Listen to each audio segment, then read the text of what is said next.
আসসালামু আলাইকুম সম্মানিত ভিউয়ার্স, আপনারা কেমন আছেন? আমি ভালো আছি। Good morning every guy. Welcome to our channel smart traveller.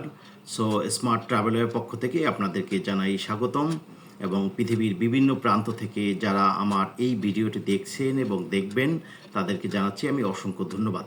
আপনারা সঠিক তথ্য জেনে আপনারা যে কোনো ধরনের কাজ করবেন। তো এই বিষয়ে যে ভিসা সংক্রান্ত বিষয়ে আমি বিগত 3 থেকে 5 বছর যাবৎ স্টাডি ও গবেষণা করে আসছি।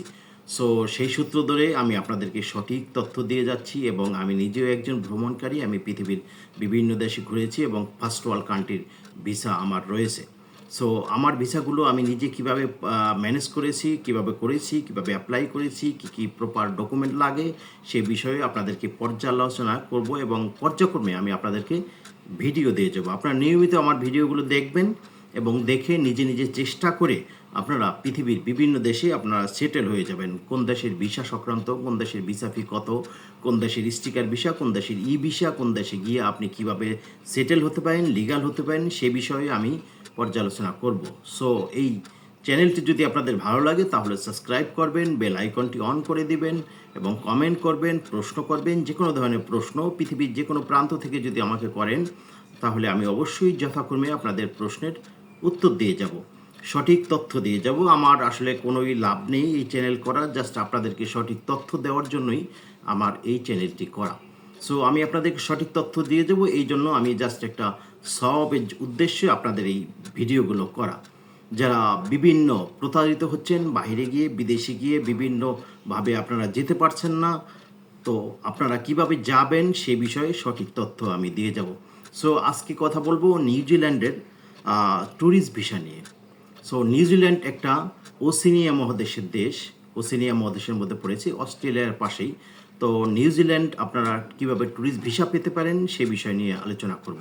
প্রথমে বলে যাচ্ছি, আপনারা যদি ফার্স্ট ওয়ার্ল্ড কান্ট্রিতে অ্যাপ্লাই করেন তাহলে মিনিমাম 4 থেকে 5টি ভালো কান্ট্রি আপনার ট্রাভেল থাকতে হবে।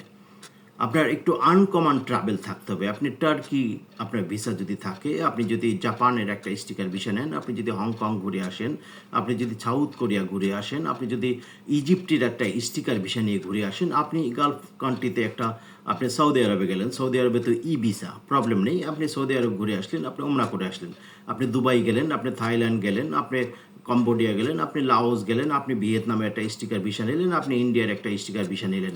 এইগুলো নিয়ে কিন্তু 5 থেকে 7টা দেশ যদি আপনার ভ্রমণ থাকে তাহলে আমি নিশ্চিত যে আপনারা অবশ্যই নিউজিল্যান্ডের 1 বছরের সিঙ্গেল এন্ট্রি ভিসা পেয়ে যাবেন। তো নিউজিল্যান্ডের ভিসা কিন্তু খুবই মানে রিজনেবল প্রাইস। এটা 170 নিউজিল্যান্ড ডলার, যা বাংলাদেশি টাকায় কনভার্ট করলে 13,000 সামথিং আসে, এখন একটু বেশি হতে পারে। তো আপনাদের কিন্তু প্রপার এই ট্রাভেল হিস্ট্রি থাকলেই হবে না, প্রপার ডকুমেন্ট থাকতে হবে, প্রপার প্রোফাইল আপনার স্ট্রং হতে হবে। প্রোফাইল স্ট্রং না হলে কিন্তু আপনারা ফার্স্ট ওয়ার্ল্ড কান্ট্রি ভিসা পাবেন না। তো আপনাদের যেই ডকুমেন্টগুলো প্রথম যেটা আপনার প্রয়োজন সেটা হচ্ছে পাসপোর্ট, মিনিমাম 1 বছরের ডেট থাকতে হবে, 1 বছরের ডেট থাকতে হবে। তারপরে দ্বিতীয় নাম্বার হচ্ছে আপনারা আপনাদের প্রফেশনাল কি, আপনি বিজনেস করেন না জব হোল্ডার।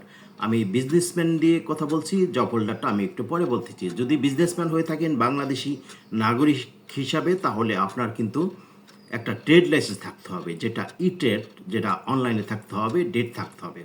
ট্রেড লাইসেন্স থাকার পরে আপনাদের একটা বিজনেস অ্যাকাউন্ট লাগবে। ট্রেড লাইসেন্সের যেই নাম আছে এই নামের উপরে একটা অ্যাকাউন্ট থাকলে সবচেয়ে ভালো হয়, যেহেতু আপনি একজন বিজনেসম্যান। ঠিক আছে? তো 2টা অ্যাকাউন্ট থাকতে হবে, একটা হচ্ছে বিজনেস অ্যাকাউন্ট ট্রেড লাইসেন্স নামে, দ্বিতীয়টা হচ্ছে আপনাদের একটা সেভিংস অ্যাকাউন্ট। তো ট্রেড লাইসেন্সের যে বিজনেস অ্যাকাউন্টটা, এটা মিনিমাম কিন্তু আপনার একটা লেনদেন থাকতে হবে 6 মাসের, একটা ব্যাংক স্টেটমেন্ট এবং সলভেন্সি সার্টিফিকেট, আপনার যথেষ্ট লেনদেন থাকতে হবে। এবং ওই কারেন্ট অ্যাকাউন্ট থেকে আপনারা টাকা ট্রান্সফার করবেন আপনার যেই একক নামে যে সেভিংস অ্যাকাউন্ট আছে সেই অ্যাকাউন্টে আপনি টাকা ট্রান্সফার করবেন। এগুলো কিন্তু ভিসা অফিসার চেক করে এবং দেখে। তো দেখার পরে আপনার মিনিমাম যে সেভিংস অ্যাকাউন্ট, কারেন্ট অ্যাকাউন্টে ব্যালেন্স আপনার কম থাকলেও প্রবলেম নেই, 2-3 লাখ থাকলেও হবে, যেহেতু আপনার লেনদেন থাকতে হবে।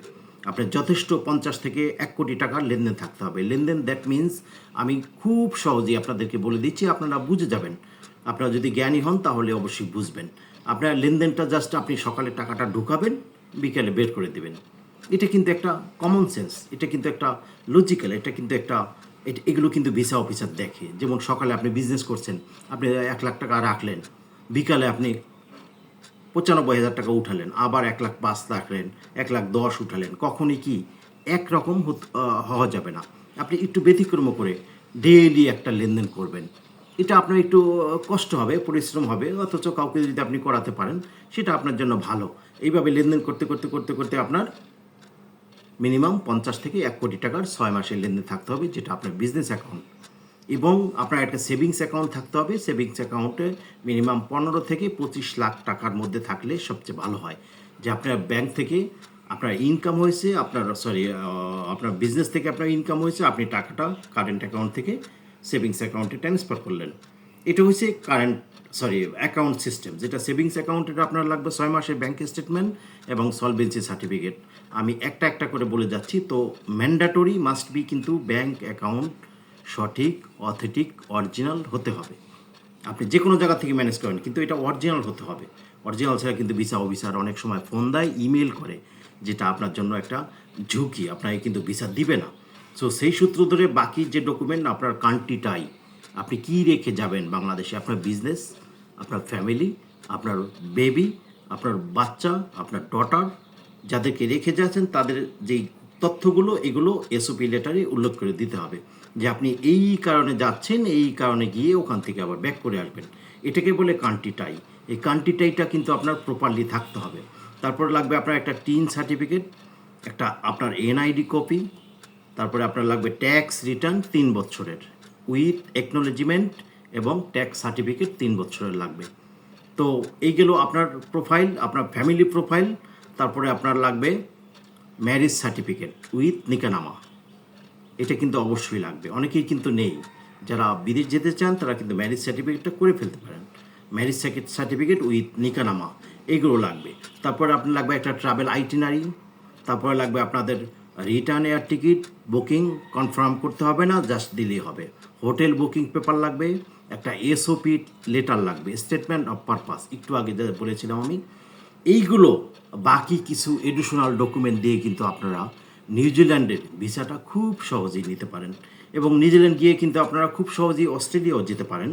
বাট অস্ট্রেলিয়ার যে ভিসাটা আছে 3 years multiple visa, Australia visa দিয়ে কিন্তু আপনি নিউজিল্যান্ড যেতে পারবেন। বাট নিউজিল্যান্ডের ভিসা দিয়ে আপনি অস্ট্রেলিয়া যেতে পারবেন না। ওখানে গিয়ে আপনি চিন্তা করতে পারেন আপনি কী করবেন, আপনি ওখানে থেকে যাবেন না ব্যাক করে আসবেন। অনেকে যায় ভ্রমণ করার জন্য, যারা ব্যাক করে চলে আসে, পৃথিবীতে অনেক দেশে ভ্রমণ করে, যাদের অর্থ সম্পদ আছে, যাদের সোসাইটি আছে, তারা ঘুরে আসে। আর যারা মধ্যম শ্রেণীর, যারা পৃথিবীর বিভিন্ন দেশে সেটেল হতে চান, তারা কিন্তু নিউজিল্যান্ডকে আপনারা বেছে নিতে পারেন। নিউজিল্যান্ড আরও উন্নত হচ্ছে এবং আরও লোকের প্রয়োজন। সো এটাই কথা। আমি একটা একটা করে আপনাদেরকে ভিডিও দিয়ে যাব। আপনারা অবশ্যই আমার ভিডিওটি দেখবেন, লাইক করবেন, কমেন্ট করবেন, সাবস্ক্রাইব করবেন। যে কোনো ধরনের প্রশ্ন করতে পারেন, আমি প্রশ্ন উত্তর দেব। তো এই বলে আজকে রাখি। আসসালামু আলাইকুম রহমতুল্লাহ।